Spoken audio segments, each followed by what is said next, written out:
Hello student, good morning to everyone. आज हम लोग जंतुओं में पोषण के बारे में पढ़ेंगे। इसके पिछले क्लास में हम लोगों ने पौधों में पोषण के बारे में देखा, जिसमें प्रकाश संश्लेषण का विस्तृत चर्चा किया गया। आप पिछले वीडियो को देख करके है ना सारा जानकारी ले सकते हैं। चैनल को सब्सक्राइब करेंगे तो सारा वीडियो, जितना सारा जो रिलेटेड आपके टॉपिक से रिलेटेड वीडियो होगा आपके सामने होगा, है ना। तो यहाँ पर जंतु में पोषण में हम लोगों में दो जंतुओं के पोषण को देखना है। पहला तो है आपका एक कोशिकीय, है ना, और दूसरा क्या है, बहुकोशिकीय जंतु। तो एक कोशिकीय जंतु में सबसे पहला नाम आता है आपका अमीबा का, है ना। अमीबा में पोषण कैसे होता है इसे देखना है। तो अमीबा के बारे में ये जाने कि अमीबा एक अनियमित आकार का जीव है। यह अपना आकार हमेशा बदलते रहता है ना। तो ये अनियमित आकार का जीव की रचना को देखें तो रचना में आपको दिखाई दे रहा है कि सबसे पहले जो है इसका शरीर में ढेर सारे उभार दिखाई दे रहे हैं। इन उभार को कूटपाद कहा जाता है ना। इस उभार को क्या कहते हैं, कूटपाद कहा जाता है या स्यूडोपोडिया कहते हैं। स्यूडोपोडिया, स्यूडोपोडिया का अर्थ होता है झूठा पैर, है ना। इसके अलावा इसका कोशिका द्रव्य जो है दो भागों में विभक्त होता है। बाहरी द्रव्य को एक्टोप्लाज्म कहा जाता है, एक्टोप्लाज्म कहा जाता है, और आंतरिक द्रव्य को इंडोप्लाज्म कहा जाता है ना। इसमें एक केंद्रक होता है जो निम्न स्तर का होता है, यानी कि कम विकसित केंद्रक इसमें पाया जाता है।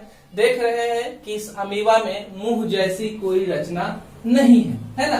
तो यह पोषण कैसे करेगा, भोजन को ग्रहण कैसे करेगा। एक कोशिकीय जीव है यह। जीव कैसा है, एक कोशिका का बना हुआ है ना। और क्या है, इसमें भोजन का जो प्रकार होता है होलोजोइक मोड होता है ना। तो जैसे मनुष्य करते हैं विषम पोषण, उसी तरह से विषम पोषण की प्रक्रिया के द्वारा यह जो है भोजन को प्राप्त करता है, ग्रहण करता है। ठीक है, तो कैसे कैसे ये भोजन को लेगा और क्या इसका भोजन होगा।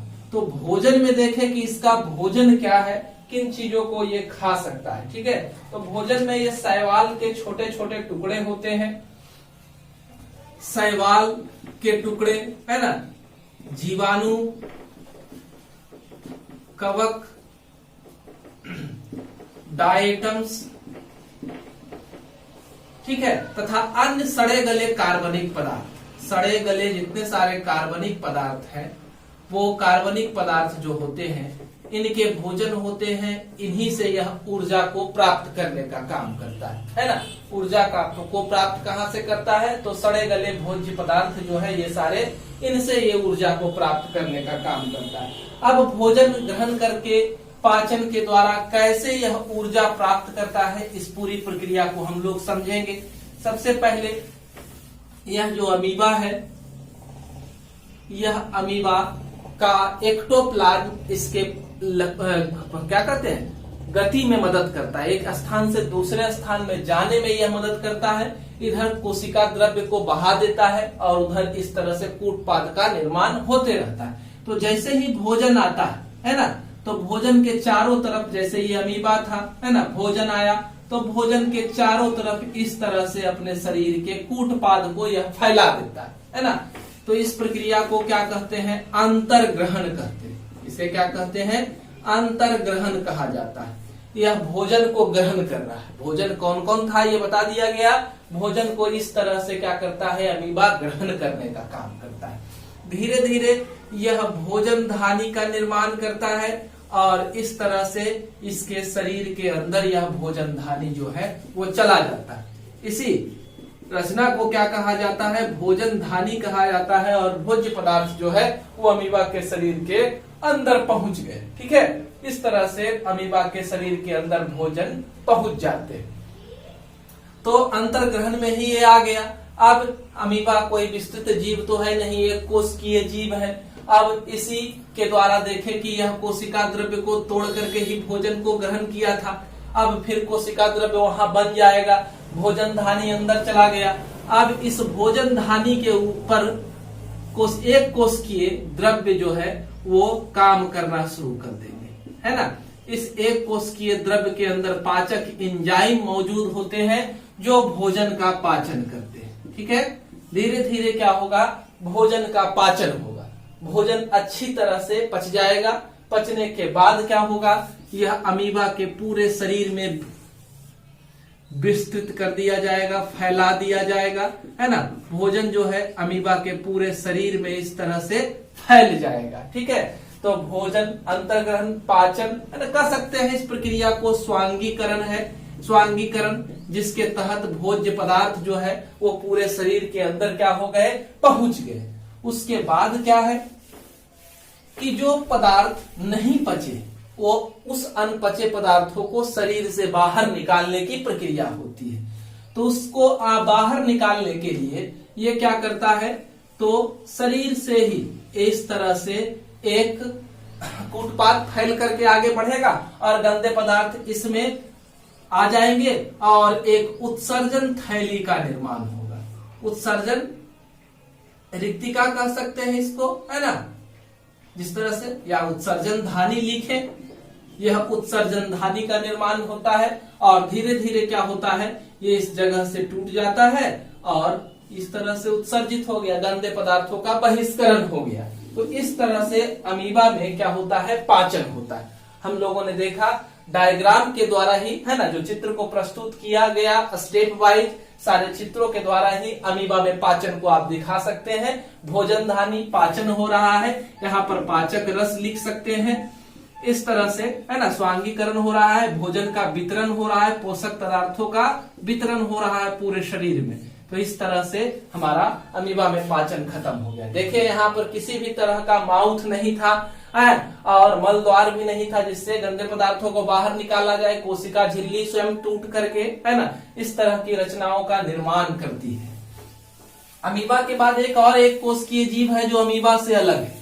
कैसा, तो पैरामीशियम को हम लोग देखेंगे, एक कोशिकीय जीव ये भी है और इसमें पाचन की प्रक्रिया कैसे संपन्न होती है इसको हम लोग देखते हैं। तो अमीबा के तरह अमीबा के प्रचलन में एक स्थान से दूसरे स्थान में गति के लिए क्या था, तो कूटपाद था जिसके द्वारा वह गति करता था। लेकिन पैरामीशियम में गति के लिए एक हेयर लाइक, है ना, बाल जैसी ढेर सारी हजारों की संख्या में रचनाएं उसके शरीर पर पाई जाती है। इन रचनाओं को क्या कहते हैं, सीलिया कहा जाता है ना।